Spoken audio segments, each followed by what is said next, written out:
Ah, Valentine. Minggu-minggu Valentine gini enaknya bahas anime percintaan deh. Dan soal percintaan kayaknya bagus kalau kita bahas asam manis percintaannya. Itu kenapa diskusi kali ini aku mau bahas anime berjudul Yesterday wa Utate dengan permasalahan cinta segi empat yang bertepuk sebelah tangan. Yesterday wa Utate punya konflik utama yang menarik buat dibahas. Sebuah konflik percintaan yang sering dijumpai di kehidupan kita. Cinta yang bertepuk sebelah tangan dengan kalimat penyemangat, "Kutunggu sampai dia menerimaku." Buat gambaran awal, anime ini bercerita tentang laki-laki yang baru lulus kuliah bernama Rikuo Uzumi yang bingung mau ngapain. Suatu saat ada cewek bernama Haru Nonaka yang naksir ke dia, sementara Rikuo suka sama temennya Morinome Shinaku yang juga disukai oleh adik almarhum mantan pacarnya. Nah, fokus utama ceritanya ada pada bagaimana si Rikuo menemukan tujuan hidup dan kisah cinta mereka berempat yang saling bertepuk sebelah tangan. Di diskusi kali ini, fokus yang mau ku bahas ada pada Rikuo dan Haru sebagai sampel utamanya. Karena selain sebagai tokoh utama, aku merasa dasar konflik lain selain punya mereka itu cuma daur ulang aja. Konflik permasalahannya mirip seperti punya mereka. Tentu aja diskusi ini akan full dengan spoiler, jadi diharapkan untuk nggak ngamuk karena spoiler ya. Oke, kita akan bahas siapa mereka dulu. Mereka suka ke siapa, apa yang mereka lakukan, bagaimana mereka menyikapi romansanya, dan tentu aja hasil dari tindakan mereka. Yang pertama, kita bahas Rikuo terlebih dahulu. Ada yang spesial sama karakter ini sebenarnya. Ia digambarkan sebagai mas-mas yang lagi galau mikirin masa depannya mau ngapain. Ia juga punya sifat baik, enakan, dan canggung sama perempuan. Buat karakter ini kerepotan dan banyak kejadian. Lalu ia juga di set awal sebagai karakter yang gak tegas dalam nuntasin semua masalahnya, mau itu masalah percintaan ataupun masalah hidup ke depannya. Untuk hubungan romansanya, ia ada rasa suka pada teman kuliahnya si Shinako, juga sedang disukai sama wanita lain bernama Haru. Karena ia gak tegas, Rikuo harus menahan perasaannya dalam waktu yang lama. Bahkan saat akhirnya ia memutuskan untuk ambil tindakan, itu karena ia udah dapat desakan dari banyak pihak. Dan ya, tentu aja kita tahu apa yang terjadi, ia ditolak. Ditolak dengan kalimat, "Kita temenan aja."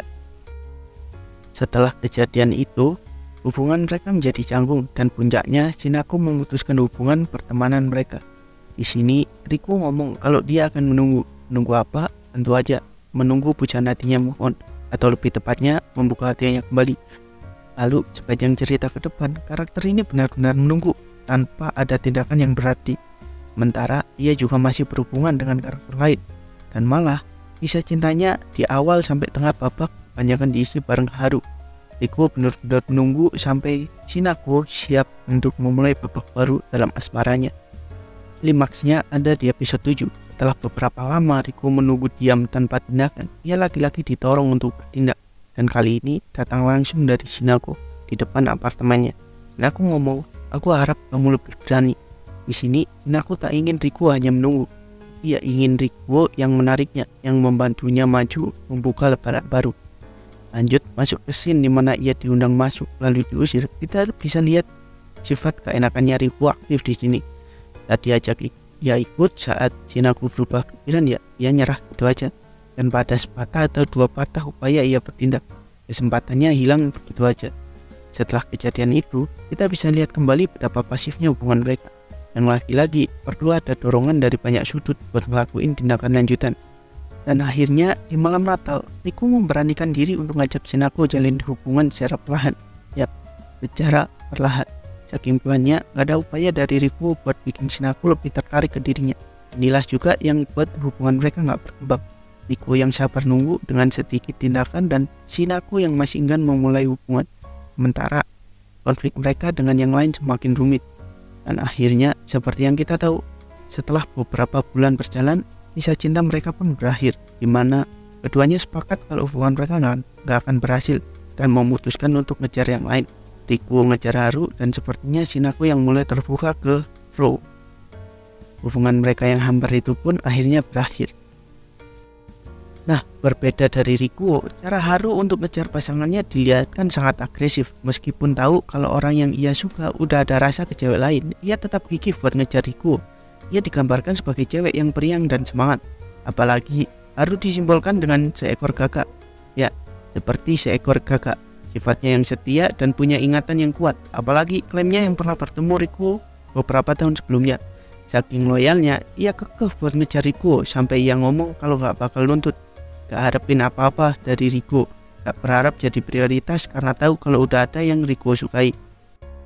Lalu Haru dengan triknya menyatakan pedang pada Shinako, menyatakan bahwa ia gak akan kalah dalam memperebutkan hatinya Rikuo, sebuah tekad untuk gak menyerah dalam hal percintaan. Meski begitu, perjalanannya dalam dapetin hatinya Rikuo gak semulus jalan tol. Banyak rasa sakit yang ia dapatkan. Salah satu yang paling parah waktu janji mau nonton, di mana Rikuo melupakan janjinya dan malah ada di rumah wanita lain seharian. Di sana ia ngamuk, nangis, dan juga matahin apa yang pernah ia ucapin sendiri. Pernyataan di mana ia nggak berharap apapun pada Rikuo.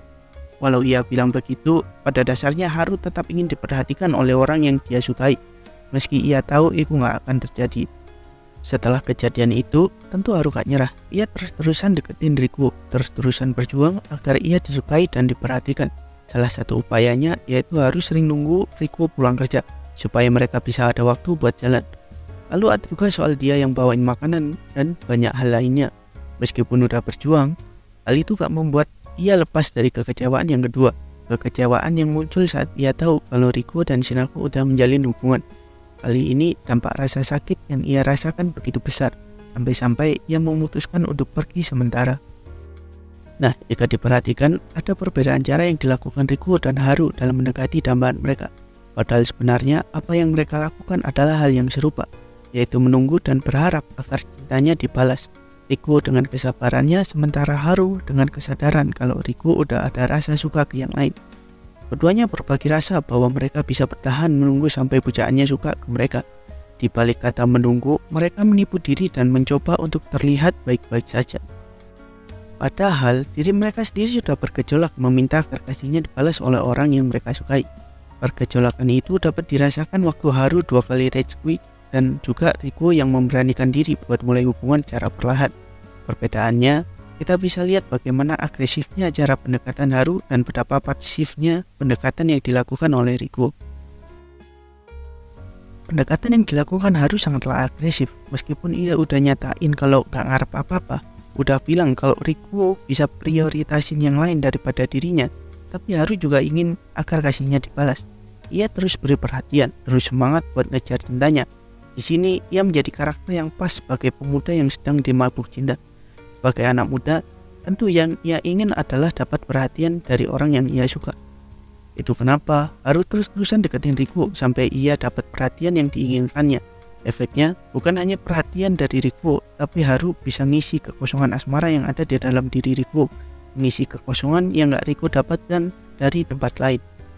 Sementara Rikuo mengejar hubungannya dengan sangat pasif. Sebagai pria yang udah matang, Rikuo seperti ditahan oleh adab kedewasaan. Gak pernah ia coba untuk buat orang yang disukainya tertarik.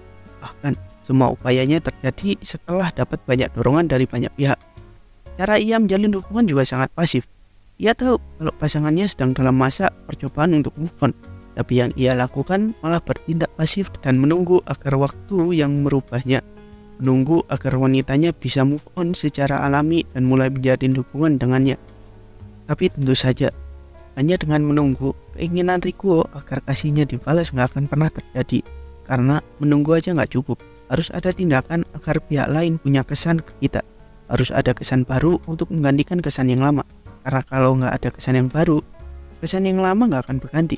Itu kenapa dalam hubungan Rikuo dan Shinako, yang menggantikan kesan lama mereka bukanlah mereka sendiri, tapi orang lain, yaitu Haru dan Ro.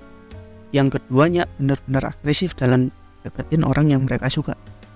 Jadi dalam hubungan, menunggu itu nggak ada gunanya. Yang perlu kita lakukan adalah aksi, membuat bagaimana caranya orang yang kita suka itu punya perasaan juga ke kita, memikirkan cara supaya kesan kita masuk ke dalam pikiran orang yang kita tuju, agar nantinya hubungan romansa kita nggak akan seperti hubungan Rikuo dan Shinako yang hambat. Oke, itu aja pembahasan kali ini. Kalau kalian suka, boleh dong ikuti, follow, like, atau apapun itu di bawah, karena aku bakal angkat isu, tema, atau topik yang menurutku menarik yang ada di anime buat dibahas di video-video selanjutnya. Terima kasih udah nyimak. Kalau ada kritik, sanggahan, saran, atau topik, atau apapun itu silahkan komen di bawah. Aku akan baca dan telaah satu-satu. Dan mungkin jadi part 2 kalau emang bahannya cukup. Terima kasih, salam sejahtera, see ya.